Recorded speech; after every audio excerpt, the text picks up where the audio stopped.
આપ સૌ જાણો છો કે અત્યારે ભારતીય જનતા પાર્ટી રાજકોટ જિલ્લા કાર્યાલય ખાતે જિલ્લાના મુખ્ય આગેવાનો અને કાર્યકર્તાઓ સાથે મહારાષ્ટ્રની સ્થાનિક સ્વરાજની ચૂંટણીઓમાં મળેલી ભવ્ય જીત બદલ ભારતીય જનતા પાર્ટી રાજકોટ જિલ્લા દ્વારા રાહદારીઓને મોમીઠા કરાવી અને ફટાકડા ફોડી અને જીતની ભવ્ય ઉજવણી કરવામાં આવી છે। ત્યારે ખાસ કરીને હું કહેવા માંગીશ કે જ્યારે મહારાષ્ટ્રમાં 29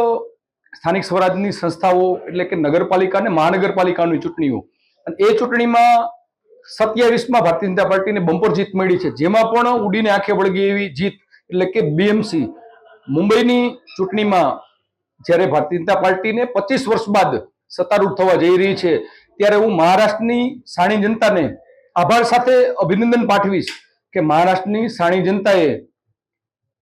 પ્રાંતવાદ, ભાષાવાદ અને જાતિવાદના રાજકારણને જાકારો આપી અને વિકાસ અને રાષ્ટ્રવાદની ભાવનાથી પ્રેરાય અને જે બમ્પર મતદાન કર્યું છે અને મહારાષ્ટ્રમાં ભારતીય જનતા પાર્ટીને વિધાનસભાની જેમ જ બમ્પર બહુમતી સાથે દરેક જગ્યાએ સ્થાનિક સ્વરાજની સંસ્થાઓમાં લોકોની દ્વારા ચૂંટાયેલા લોકો દ્વારા જે સ્થાનિક સ્વરાજની સંસ્થાઓ છે એમાં સર્વપ્રથમ વખત મહારાષ્ટ્રમાં ભારતીય જનતા પાર્ટી સત્તારૂઢ થઈ અને લોકસેવાના કાર્યો કરવાની છે। આજે હમણાં જ મેં જેમ આપ સાથે વાત કરી એમાં અત્રેથી નીકળતા રાહદારીઓને